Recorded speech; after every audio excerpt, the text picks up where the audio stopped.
It's comeback time, Rich. Let's talk about it on Today in Mortgages. Hey, what's up, everybody? Welcome back to the show. We're talking about what's real, what's hype, and what you should actually be paying attention to out there in the world of mortgage and real estate news. It's Today in Mortgage. Rich, we're back with some decent news today. Let's talk about it. What are you seeing? Yeah, we're seeing increases across the board on listings and mortgage applications, and it's all good stuff. Now, keep in mind, this is not a hype piece. This is just to tell you, hey, things are increasing. We're talking about increasing from a year ago, Sure. right? This time a year ago. So things are picking up. It's just we were so low a year ago that any improvement is great. So here we are to talk about it. And any improvement is something we definitely welcome. So the article we're referencing here is from CNBC. The title is Weekly Mortgage Demand Surges 11% as more homes hit the spring market. So obviously, spring is typically the home buying season, but you said this comparison is to a year ago. So Rich, 11% is not nothing. It isn't nothing. It's something great. And if you read through the article, it's really, you've got more active listings, you got more homes for sale. So that's always good. And then if you dig deeper into the article, really the biggest bump come from FHA borrowers, buyers using FHA loans, which generally tell you that these are first-time home buyers, which should be no secret when close to 50% of all purchases are being done by first-time home buyers. Yeah, and Rich, I mean, what are some of the reasons you feel like people are finally jumping back into the market right now? Well, I mean, it wasn't that, yes, of course, the rise in interest rate pushed a lot of people to the sidelines because they could no longer afford, what prices are today on homes, especially at the high interest. But it's just the interest rate's becoming more normalized now. I mean, we all know the days of the 2.75s are gone, and maybe the 4% interest rates are gone. And so it's becoming more normalized. People are just used to it.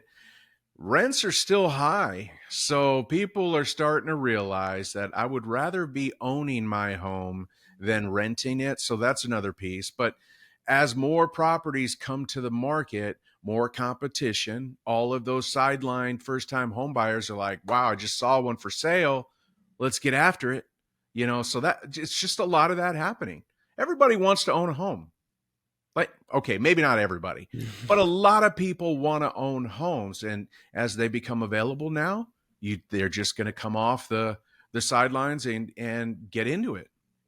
Yeah, so obviously there's some factors here, people coming back into the market, maybe some people moving, selling, finally just saying, hey, to heck with it, we got to do something. So people who weren't selling are listing their homes. We're getting some of those new builds in inventory. And so, we're seeing some normalization of like, hey, things turn over and that requires transactions to happen. And so 11%, that's where we're at. It's good stuff. 11%, right? It wasn't attributed to the interest rate, right? It only dropped like 0.2% in rate. Yep. It's not that. It's that people want to buy homes. Some people have to buy homes, right? They're moving from one state to another because they got a new great job, so they got to buy because they got dogs and kids, and they're accustomed to owning a home. So you have some of that, and you have some buy ups and some buy downs. There's just a lot of the normal stuff happening in our market. So I'm just happy to see it. But Michael, I really want to mention this.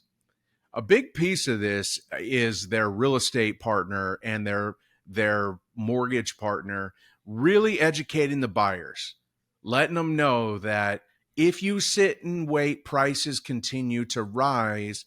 And as more properties become available, it's going to get super competitive. So I think people are trying to jump on it right away when they see a house that they like. They're just making an offer and getting after it.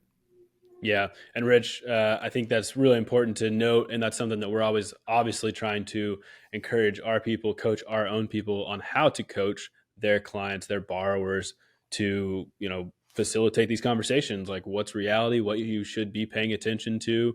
Hey, when is the right time to buy? And where do you need to get to be able to buy in this market. And so we've got lots of resources here, obviously coaching from Rich and more that we share with our loan officers here at the network. So if you're interested in learning more about how to become part of the best network in mortgages at Network Funding, reach out to us. We'll put a grow link below that you can click to get all the information that you need. So Rich, I'll have a final stat here. You mentioned it, you alluded to it, but I just wanted to highlight this, that it says there were 14.8% more homes actively for sale in February compared with the same time last year.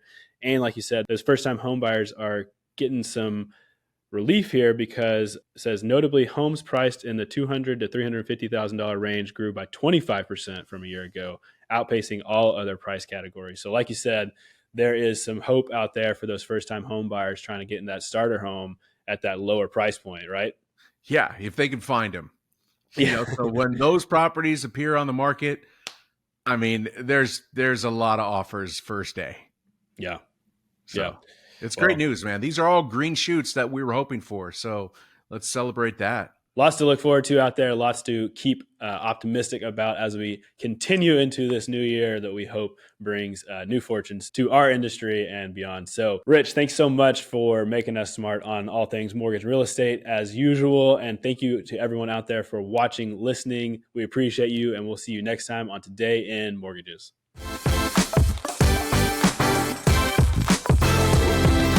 Today in Mortgages is produced by Network Funding LP, which is an equal housing lender, NMLS 2297. The content of this program is meant to be a commentary on mortgage and real estate news, and any discussion of rates and or products should not be taken as an individual mortgage or home buying advice or pricing estimates. And any commentary on this show should not be considered a promise to make a loan.